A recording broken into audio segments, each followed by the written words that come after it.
organic, unpredictable, unknown, lovely, beautiful, a sense of fulfillment. This is part of the pleasures of life and not the chores of life. Coming up on this Friday edition of Daily Iowan TV, Planetarella. University of Iowa students bring the Northern Lights to Iowa City. And later, scholarship cuts. We'll take a look at how University of Iowa students are impacted. We catch up with an athlete that has overcome a major obstacle. And we also introduce you to the newest club in the Big Ten and an inside look at what the Hawks have to do to get a win against one of the top teams in the conference. And despite the nice weather we had earlier in the week, it's going to get colder over the weekend. All that and more coming up. Daily Iowan TV starts now.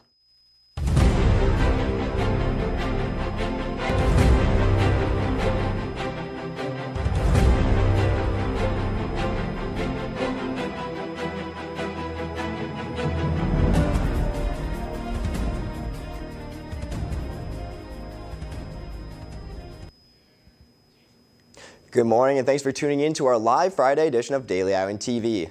I'm Ryan Scott. Almost 2,500 students will not be receiving scholarships for the next academic year. President Bruce Harold said, quote, the money had to be pulled back because of permanent reduction in the UI's budget, end quote. This has negatively affected many students financially. Students expressed concern on how this may affect how they afford their education.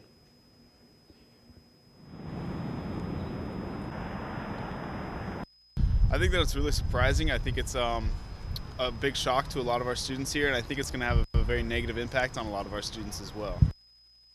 Well, I personally was impacted by this, but alternative ways to pay for college. I am lucky enough to be privileged that I will not necessarily be affected by this as much as other students who may not be able to afford to go to school anymore. When this decision is enacted, the University of Iowa hopes to save about $4.3 million annually. The University of Iowa has reached a milestone as it celebrates its 170th anniversary today. Over the decades, the institution has made a mark on both students and the University of Iowa community. University archivist David McCartney told Daily Iowan reporter Isabella Seno that the University of Iowa has gained from the diversity of those enrolled. Historically, the university has been ahead of most institutions in terms of its admissions policies and acceptance of students of other backgrounds. In an email to the Daily Iowan, President Bruce Harold said, quote, this milestone is an opportunity to reflect on the University of Iowa's remarkable legacy and also look forward to what we'll be able to accomplish working together, end quote. The University of Iowa has contributed to a rich history of Iowa City through its participation in national and local movements and building a strong reputation of student success. Thanks to a group of up-and-coming physicists, the beauty of the Northern Lights can be seen right here in Iowa City. Daily Iowan TV reporter Christopher Cervantes has more.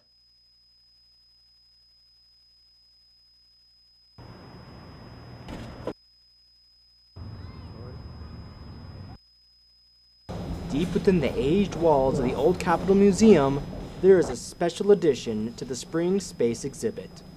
UI physics students worked together to create a special device known as the Planetarella. At first glance, it may look just like a simple, sleek machine. However, everything is not what it seems. Once the lights turn off, it becomes something truly beautiful. The minds behind the Planetarella recreated the lights found in the northern polar skies, a challenge they were eager to meet.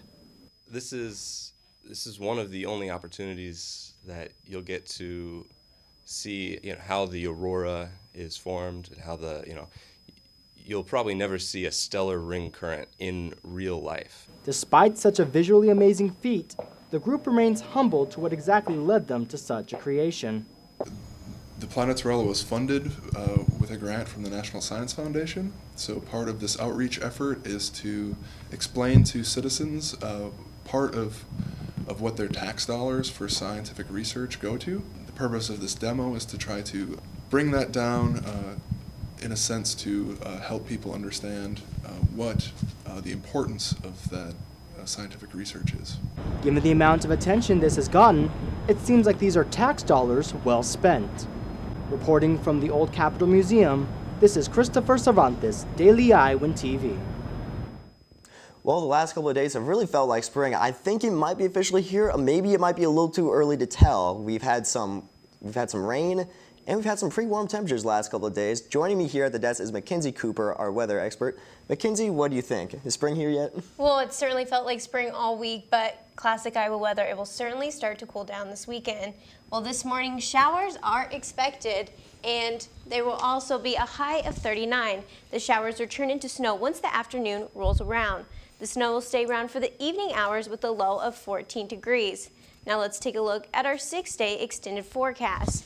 Saturday morning will be cloudy with a high of 28, but the sun will come out in the afternoon with a high of 33 degrees. Clear skies will remain around Saturday evening with a high of 30. On Sunday, it will start to warm up with a high in the upper 40s and partly cloudy skies. The beautiful weather will stick around into the work week with temperatures expected in the low 50s on Monday and evening showers. Tuesday will be the warmest day of the week with a high in the mid-60s and rain expected. Throughout the day, the sun will return on Wednesday with a high in the mid-40s. A temperature in the low 50s is expected for Thursday with partly cloudy skies. That's all I have here in the weather studio. Ryan, back to you. Thanks, Mackenzie. On Thursday, the Heart Workshop hosted an event to encourage students to hold themselves accountable for their goals. The Future Me program event provided students with the opportunity to write a letter to themselves.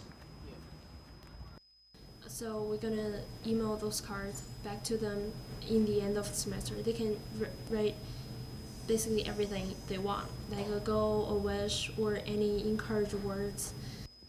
The Heart Workshop is an international student organization on the University of Iowa campus that hopes to bring students of all backgrounds together. They host events every month with the goal of spreading positivity to all students. As enrollment rates at the University of Iowa continues to increase, UI officials are working to consider how this might affect student housing in the future. In a meeting with the Board of Regents on Thursday, the University of Iowa discussed a 5-year plan for housing. The enrollment growth has affected housing availability for students at the University of Iowa. In a Regents document, the operating occupancy of UI residence halls is a little over 6,400 students.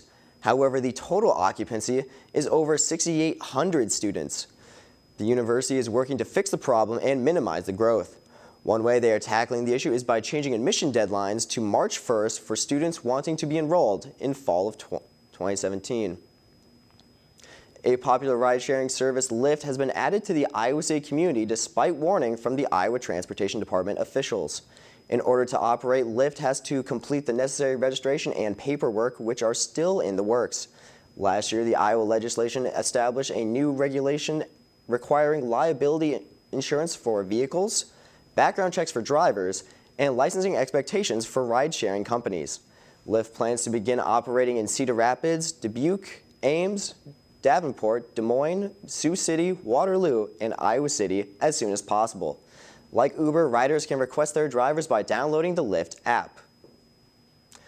Well, we have Mary Kate Harrian and Katie Sextro staying by in the sports studio to tell us more about what's going on in Hawkeye sports. Ladies?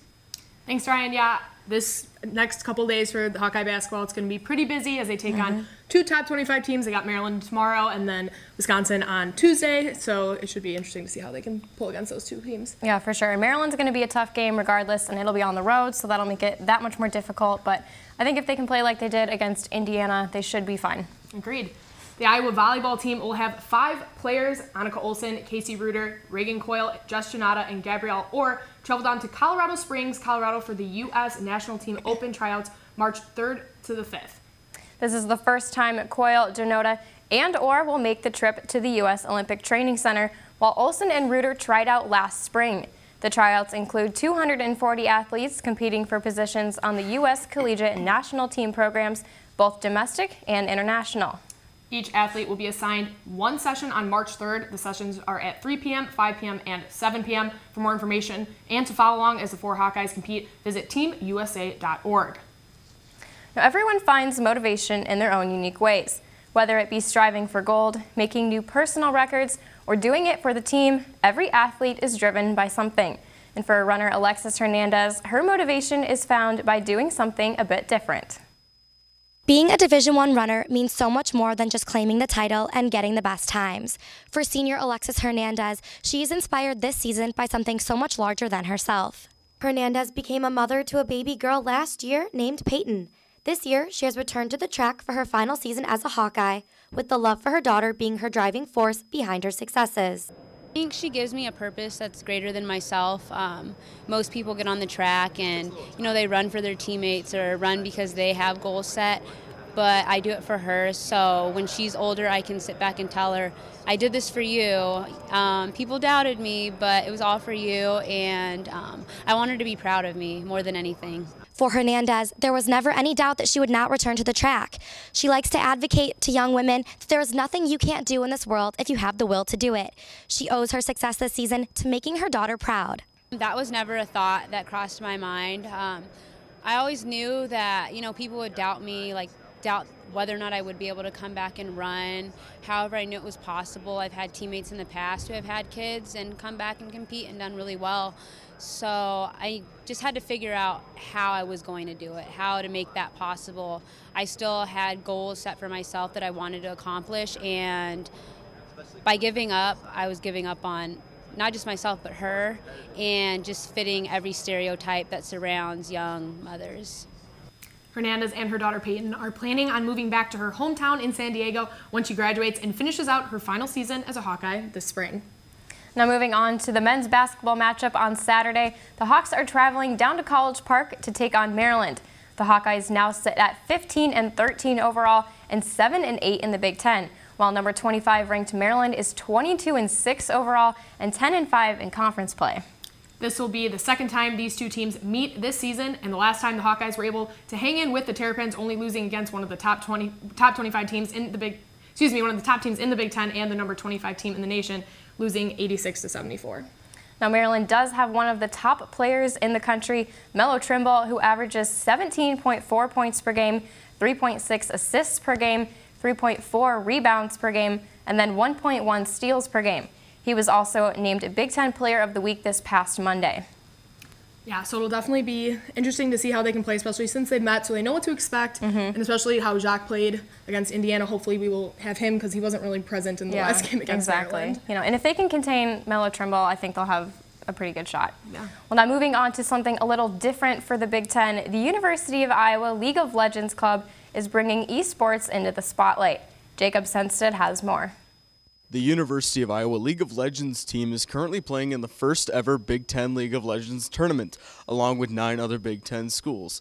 It's not all fun and games, though, as every player on the winning team will receive a $5,000 scholarship. Iowa's squad has only been playing together for a couple of months now, but freshman Scott Walker is hopeful in their ability to play as a team. We need to have a better team dynamic. We have a lot of people. I think it's just a big contention. Maybe there's some games where everyone wants to be the leader. There's some games where no one wants to, and it feels very inconsistent. And so now I hope that kind of as time progresses, we can really start to have like a power dynamic, a team captain. Club president Kyle Warren is certain that with more time and practice, Iowa's squad will be contenders in next year's tournament. A lot of my guys just met each other a couple of months ago through our tryout system. So it's more that I think as they play together and as they become friends, they're going to want to play together, and that's really what's going to be the driving factor in taking us to the next level and becoming one of the teams that can compete in a finals tournament and, potentially get a lot more scholarship money. While I may not be very good at video games myself, these guys will continue to play in tournaments and, of course, next year's Big Ten League of Legends tournament. Reporting from the Iowa Memorial Union, I'm Jacob Senstead, Daily Iowan TV Sports. The team will play Illinois on Saturday, hoping to pick up their first win of the tournament. Now tune in on Monday for all of your updates from the Hawkeye Sports from the weekend. Ryan, back to you. Thanks, ladies. That's it for this edition of Daily Iowan TV. Be sure to pick up a copy of the Daily Iowan to stay up to date on all your local news. I'm Ryan Scott. Thanks for watching.